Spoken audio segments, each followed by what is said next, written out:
అసలు swine flu రావడానికి కారణాలు ఏమిటో ముందుగా వివరిస్తారా అండి?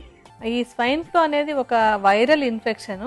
అందులో ఏంటంటే H1N1 అనే ఒక జాతి వైరస్ వల్ల ఈ జ్వరం వస్తూ ఉంటుంది. ఈ H1N1 అనే వైరస్ ఈ ఆడపందిలో ఎక్కువగా పెరుగుతుంటుంది అన్నమాట. ఈ పందిలో ఎక్కువగా పెరుగుతుండటం వల్ల అది ఈ పేరు వచ్చింది దానికి. ఈ వైరస్కున్న ఒక సమస్య ఏంటంటే అది ఒక రోజు ఉన్నట్టుగా ఇంకొక రోజు ఉండదు. తొందరగా దాని లక్షణాలు మారిపోతూ ఉంటాయి అన్నమాట.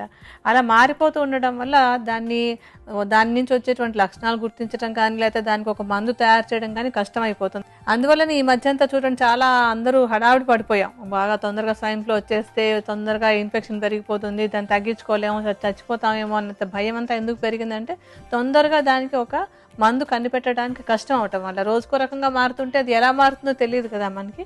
అది మెయిన్ ప్రాబ్లం అనమాట. అయితే ఈ వైరస్ చాలా తొందరగా ఎప్పుడైనా కూడా వైరస్లు తొందరగా వ్యాపిస్తాయి. ఈ H1N1 అన్నది కూడా కొంచెం తొందరగానే వ్యాపిస్తోంది. ఈ వ్యాపించినప్పుడు అందరికీ ఇన్ఫెక్షన్లు వచ్చాయి ఎప్పుడు కూడా. అయితే ఎప్పుడైనా కొంచెం చిన్న పిల్లలకు కానీ లేకపోతే 50 సంవత్సరాలు నిండిన వాళ్ళకి కానీ గర్భిణీ స్త్రీలకు కానీ ఇతర వ్యాధులతో బాధపడుతున్న వాళ్ళకి కానీ ఈ ఇన్ఫెక్షన్ తొందరగా సోకటానికి అవకాశం ఉంటుంది. స్వైన్ ఫ్లూ వచ్చినప్పుడు ఏంటంటే కొంచెం జ్వరం 100 డిగ్రీల పైన టెంపరేచర్ రావడం, తర్వాత ముక్కులోంచి నీరు కారుతూ ఉండడం, అంటే జలుబుచ్చినట్టుగా ఉండడం, ఒళ్ళంతా నొప్పులుగా ఉండడం, ఆ తర్వాత శ్వాసకు సంబంధించినటువంటి ఇతర సమస్యలు రావడం అనేది సామాన్యంగా కనపడేటువంటి లక్షణాలు. అయితే ప్రతి వైరల్ ఫీవర్లోనూ మామూలు ఫ్లూ జ్వరంలో కూడా ఇలాంటి లక్షణాలే వస్తాయి. ఈ జ్వరంతో పాటుగా ఏంటంటే కొంతమందికి అది కొంచెం తీవ్ర రూపం దాల్చినట్టయితే కనుక న్యూమోనియా అంటే లంగ్స్లో వచ్చేటువంటి ఒక తీవ్రమైన ఇన్ఫెక్షన్ వచ్చి అది తీవ్రం అయ్యేందుకు అవకాశం ఉంటుంది. ఈ లక్షణాలు వచ్చిన ప్రతి వాళ్ళు ఏంటంటే నాకు స్వైన్ ఫ్లూ వచ్చిందేమో అని భయపడిపోతూ ఉంటారు. ఎందుకంటే లక్షణాలు మామూలుగా వచ్చేటువంటి ఫ్లూ జ్వరంలోనూ దీనిలోనూ కూడా సుమారుగా ఒకే రకంగా ఉంటాయి, కొంచెం తీవ్రంగా ఉంటాయి అన్నమాట. అయితే అది స్వైన్ ఫ్లూ వల్లనా కాదా అన్నది ఒక పరీక్ష ద్వారా మాత్రమే నిర్ధారించగలుగుతాం. అందువల్ల తొందరగా భయపడాల్సినటువంటి పని లేదు. ముఖ్యంగా ఏంటంటే మనకి ఇండియాలో మనకున్నటువంటి వ్యాధి నిరోధక శక్తి వల్ల అంత తొందరగా అది తీవ్ర రూపాన్ని ధరించదనమాట. అయితే ఏంటంటే ఈ జ్వరం రాకుండా ముందు జాగ్రత్త తీసుకోవడం అనేది చాలా అవసరం. అంటే బయట స్వైన్ ఫ్లూ కేసులు ఉన్నాయి అని తెలిస్తే మనకు అంటుకోకుండా ఉండడానికి మనం చేయాల్సింది ఏంటంటే ముక్కుకి ఏదైనా ఒకటి అడ్డం పెట్టుకోవడం, అంటే తొందరగా ఆ వైరస్ మనకి చేరకుండా ఉండడానికి. అంటే అది వైరస్ ఉండి స్వైన్ ఫ్లూ ఉన్నవాళ్ళు కూడా మిగతా వాళ్ళకి అది చేరకుండా ఉండాలంటే వాళ్ళు విడిగా ఉండడం, కొంచెం ముక్కుకి అడ్డం పెట్టుకోవడం, తుమ్ము వచ్చినా దగ్గు వచ్చినా సరే చేతులు అది అడ్డం ఉంచుకోవడం చేస్తూ ఉండాలి. ఈ స్వైన్ ఫ్లూ వైరస్ ఎక్కడంటే అక్కడ ఉండొచ్చు. మనం రకరకాల ప్రదేశాల్లో చేతులు అవి పెడుతూ ఉంటాం కనుక ఈ చేతులకి ఆ వైరస్ అంటుకునే అవకాశం ఉంటుంది కనుక ఎప్పుడు కూడా శుభ్రంగా బయటకు వెళ్ళొచ్చినా ఇంట్లో ఏదైనా తినబోతున్నా సరే కూడా శుభ్రంగా చేతుల్ని మంచి సబ్బుతోటి బాగా కడుక్కోవడం అనేటువంటిది చేస్తూ ఉండాలి. అలాగే మనం ఎక్కడికైనా ఎక్కువ జనంగా ఉన్నప్పుడు, అంటే స్వైన్ ఫ్లూ ఎప్పుడైనా వ్యాపించింది అని తెలిసినప్పుడు జనసమర్థం ఎక్కువగా ఉన్నటువంటి ప్రాంతాల్లోకి వెళ్లకుండా ఉండడం అనేది కూడా చాలా అవసరం. అందుకని మనం ఏం చేయాలంటే మన శరీరాన్ని మనకి అనుకూలంగా వైరస్కి ప్రతికూలంగా ఉండేలాగా తయారు చేసుకోవాలి. అంటే ఏంటి, వ్యాధి నిరోధక శక్తిని పెంచుకోవాలన్నమాట. దీనికోసం ఏం చేయాలంటే ముందు నుంచి కూడా మన జీర్ణ వ్యవస్థ బాగా ఉన్నట్టయితే కనుక మన శరీరంలోకి ఎటువంటి ఇన్ఫెక్షన్లు రావన్నది మన ఆయుర్వేద సిద్ధాంతం. అది అంటే ఏంటంటే ఆమం అనే ఒక పదార్థం, అంటే వ్యాధి కారకమైనటువంటి పదార్థం శరీరంలో పేరుకోకుండా చూసుకోవాలి. దానికి ఏంటంటే జీర్ణశక్తి బాగుండేలాగా, జీర్ణశక్తికి అనుకూలంగా ఉండేలాగా మనం తీసుకుంటూ ఉండాలి. అంటే మనకి తేలికగా అరిగేటువంటి ఆహారం, తీసుకున్నటువంటి ఆహారం అరిగే వరకు చక్కగా వ్యాయామం లాంటివి చేసుకుంటూ ఉండడం.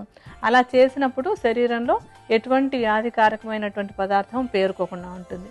అలాగే ఇంకొకటి ఏంటంటే ఇప్పుడు వైరల్ ఇన్ఫెక్షన్గా ఈ స్వైన్ ఫ్లూ వ్యాధి ప్రబలి ఉందనుకోండి, అటువంటి సమయంలో మనం తీసుకునేటువంటి ఆహారంలో వెల్లుల్లి, సొంఠి, మిరియాలు, జీలకర్ర, సోంపు, పుదీనా ఇలాంటి పదార్థాలని నిత్యం కొంచెం ఎక్కువ భాగంగా తీసుకుంటున్నట్టయితే వీటన్నింటికి కూడా కొంచెం జీర్ణశక్తిని బాగు చేసి, ఆమం లేకుండా చేసి, వైరల్ ఇన్ఫెక్షన్లు శరీరంలోకి రాకుండా ఆపడానికి చేసేటువంటి శక్తి ఉంటుంది. డాక్టర్ గారు, స్వైన్ ఫ్లూ వ్యాధి నివారణకు ఉపకరించే ఆయుర్వేద ఔషధం ఏ విధంగా తయారు చేసుకోవాలో వివరిస్తారండి? అలాగేనమ్మా. మనం తయారు చేసుకోబోయేటువంటి ఔషధానికి మొట్టమొదటి తీసుకోవాల్సింది ఏంటంటే తులసి రసం. తులసికి వైరస్ని తగ్గించేటువంటి గుణం చాలా బాగా ఉందంటే యాంటీవైరల్గా ఎక్కడైనా వైరల్ జ్వరాలు, మామూలు ఫ్లూ జ్వరాలు కూడా మనం తులసి రసాన్ని వాడుకుంటూ ఉంటాం. ఈ స్వైన్ ఫ్లూ కూడా ఈ తులసి రసం చాలా బాగా ఉపయోగపడుతుంది. తులసి ఆకుల్ని చక్కగా తాజాగా ఉన్న ఆకులను తీసుకొచ్చి బాగా కడిగేసి వాటిని నూరి రసం తీసుకోండి. ఈ రసాన్ని సుమారుగా 2 చెంచాలు తీసుకోవాలి. ఈ ఔషధానికి మనం తర్వాత తీసుకోబోయేది ఏంటంటే అల్లపు రసం. అల్లానికి కూడా ఈ వైరల్ ఇన్ఫెక్షన్స్ని వాటిని తగ్గించేటువంటి గుణం ఉంది.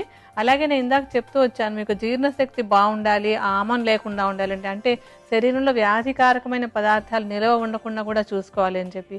ఆ విధంగా జీర్ణశక్తి బాగుండడానికి ఈ అల్లపు రసం బాగా ఉపయోగపడుతుంది. అలాగే వైరల్ ఇన్ఫెక్షన్లను అదుపులో ఉంచడానికి కూడా అల్లపు రసం బాగా ఉపయోగపడుతుంది. అల్లపు రసాన్ని కూడా సుమారుగా 2 చెంచాల పరిమాణంలో తీసుకుందాం.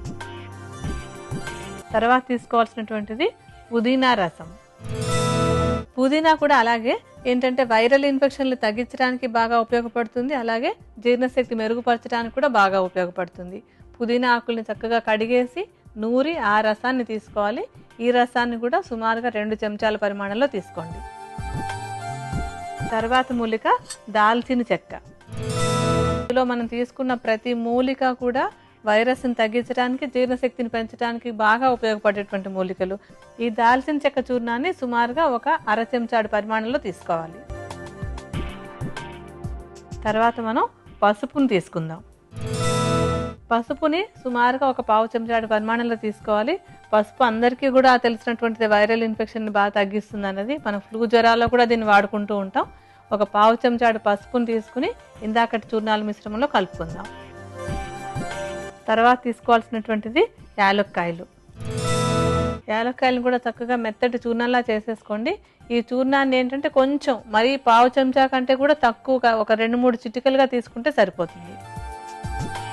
తర్వాత లవంగాలు తీసుకుందాం. లవంగాలు వైరల్ ఇన్ఫెక్షన్కి చాలా బాగా పనిచేస్తాయి.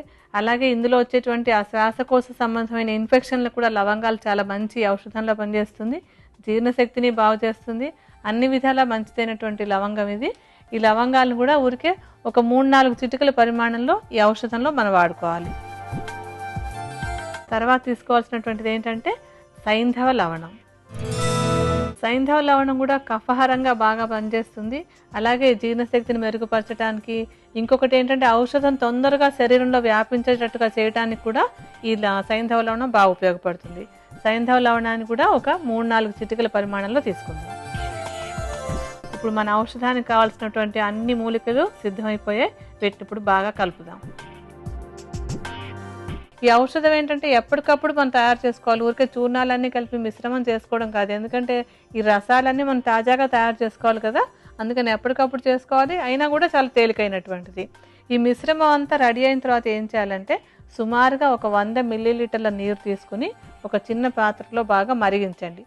నీరు బాగా మరుగుతున్న సమయంలో ఇప్పుడు తీసుకున్న మూలికల మిశ్రమాన్నంతా అందులో వేసి కొంచెం సేపు కాచండి. అంటే మరిగిన తర్వాత వేయాలి. వేసిన తర్వాత మరీ ఎక్కువసేపు కాచేయకూడదు. ఎందుకంటే వీటిలో ఉన్నటువంటి కొన్ని మూలికలలో ఉన్న శక్తి ఆవిరై వెళ్ళిపోకూడదు అనమాట. అందుకని మరిగిన తర్వాత వేసి కొంచెం సేపు ఉంచి దాన్ని స్టవ్ ఆపేసుకుని మూతపెట్టి ఉంచండి. మూతపెట్టి ఉంచేసి కొంచెం గోరువెచ్చగా అయిన తర్వాత వడపోసేసి ఈ మిశ్రమం మొత్తం ఒకసారి ఒక డోసుగా తాగాలన్నమాట. ఉదయం ఒకసారి, సాయంత్రం ఒకసారి. ఇది ఒక టీ లాగా తాగుతున్నట్టయితే కనుక ఈ స్వైన్ ఫ్లూని తేలిగ్గా నివారించుకోవచ్చు.